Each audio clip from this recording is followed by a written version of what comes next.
nom des 233 000 habitants de la ville Carrefour, cité Huawei, je voudrais vous souhaiter la bienvenue et vous dire que la ville de Boycon se réjouit de recevoir cette délégation ministérielle, gouvernementale. Je voudrais vous dire que, et chacun peut le constater, que cette manifestation peut déjà être estampillée du mot réussi.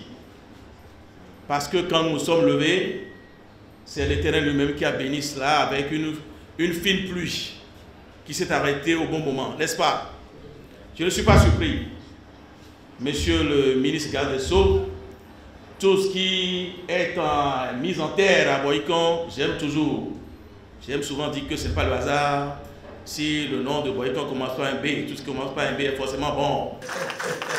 Et la ville de Boycon, la grande ville Carrefour du Bénin, la cité Huawei a bénéficié du PHG 1 et du PHG 2. Je vais juste brosser quelques-uns. La ville de Boycon, qui ressemblait il y a encore quelques années à un gros village, est aujourd'hui une grande ville, avec des artères pavées, éclairées, assainies. Et ceci grâce au projet asphaltage. Nous avons bénéficié de près de 15 km de voies asphaltées. Nous remercions le chef de l'État pour cela. Et il y a encore quelques années avant 2016, impossible ici à Boycon d'ouvrir le robinet et d'avoir de l'eau. Aujourd'hui, l'eau coule drue de nos robinets et vous en êtes témoins. Ceci grâce au projet de densification et d'extension du réseau électrique, du réseau de la SONEB dont a bénéficié la ville de Boycon, qui, à elle seule, a pris presque 3/4 de ce projet. Et ce projet a impacté 9 arrondissements sur 10 à Boycon. Seul l'arrondissement de Passagon n'a pas été impacté par ce projet, parce que câblé sur un autre projet, le projet d'AEV, à grand volume, qui va desservir des milliers de foyers. Je voudrais également que vous remerciez le chef de l'État pour la densification et l'extension du réseau de la SPE dans notre commune. Et là, je suis très tenté de citer quelques quartiers de Boycon qui bénéficient des projets d'extension du réseau de la SPE. Si ça n'a pas encore commencé, ça doit forcément commencer. Il s'agit des quartiers Sokon, Sokon à Saklo, Féanou à Saklo, Patakoli derrière le centre de l'alphabétisation et derrière Sanitas. Il s'agit également de Romeho, de Semen, qui est juste derrière nous, au niveau du centre de santé. Il s'agit des quartiers Joyango, des quartiers Tchesoukogon, des quartiers des Baholi, à Joyango toujours, ou encore de Zungudo d'Agombeto, je précise bien. Il s'agit également du quartier Zouzomé d'Avogbana et de Zungudo à Avogbana également. Je n'oublie pas mon Zakor natal, le Zakor à Dagamé plus précisément. Il s'agit également de lycée au centre. Bien évidemment, Romeho également bénéficie de projets d'extension du réseau de la SPE, notamment du côté du complexe La Salle, complexe catholique La Salle. Et toujours dans cette zone, le quartier à Combezon également bénéficie de ce projet. Je voudrais également dire que le gouvernement n'a pas oublié, d'autres projets également sont à Patakoli, à Ferrou, à Soromé, à Raison-Haut, ce quartier historique de Boycon qui végétait. Aujourd'hui, des poteaux sont installés de part en part. Le quartier à Gbagon également n'est pas oublié. Le quartier Zouzomé cette fois-ci au niveau du CEG d'Avogbana. Donc, je voudrais bien dire merci au chef de l'État pour cette satisfaction séculaire des populations de Boycon. Je voudrais également vous prier de remercier le chef de l'État, car aujourd'hui, Boycon, la cité Huawei, peut s'enorgueillir d'accueillir sur son sol la plus belle gare de toutes les gares du Bénin, la gare Saklo. Boycon peut également se réjouir, même si ce n'est pas encore mis en service, d'accueillir sur son sol la deuxième gare la plus belle du Bénin. Il s'agit du Pacabus. nous nous efforçons de la terminer.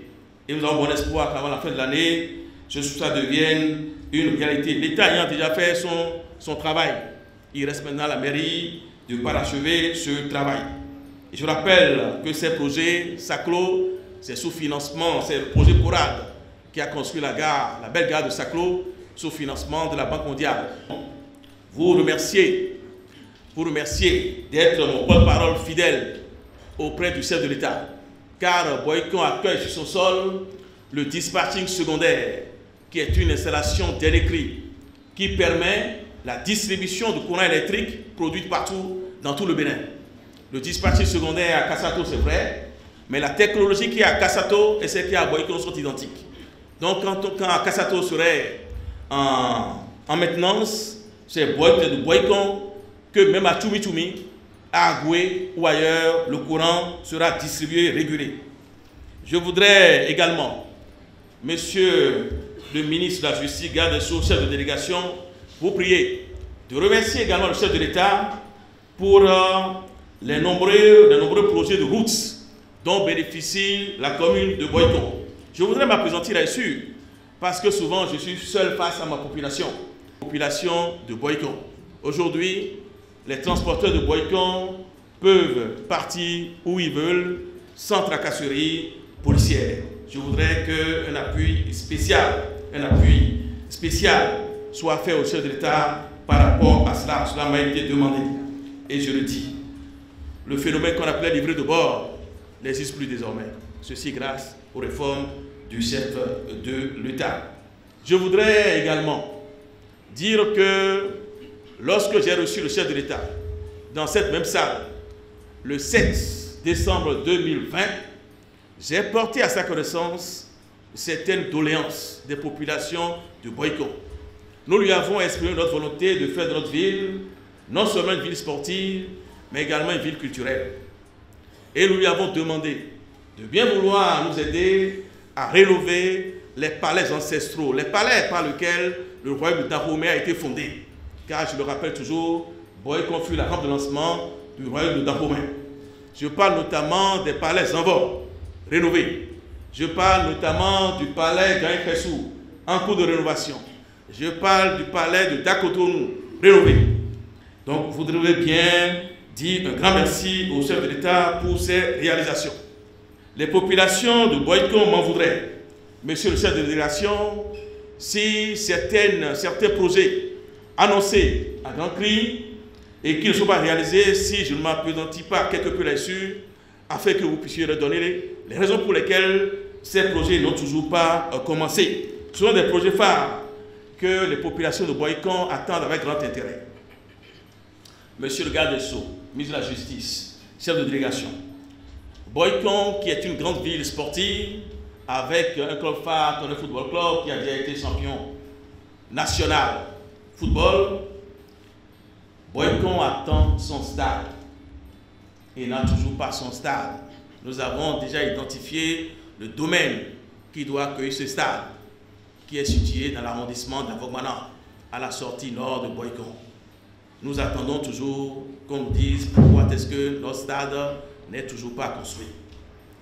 Monsieur le chef de délégation, monsieur le ministre, et très cher confrère d'ailleurs, monsieur le bâtonnier, Boycon est la seule commune de notre pays qui porte le nom d'un marché. Je ne pense pas qu'il y ait encore une autre commune qui porte le nom d'un marché. Boycon.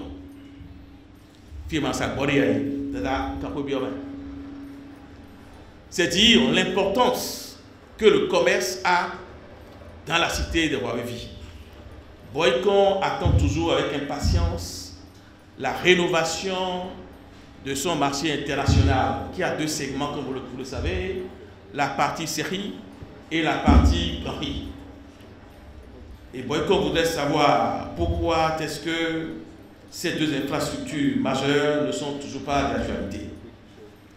Boycon voudrait également savoir, monsieur le ministre, pourquoi l'hôpital de zone de Boycon, Zogoza, qui est censé desservir trois communes, Zogodomé, Boycon et Zakota, dont nous avons d'ores et déjà identifié le domaine à Solhomer, à la sortie est de Boycon, n'est toujours pas construit. Et la chaîne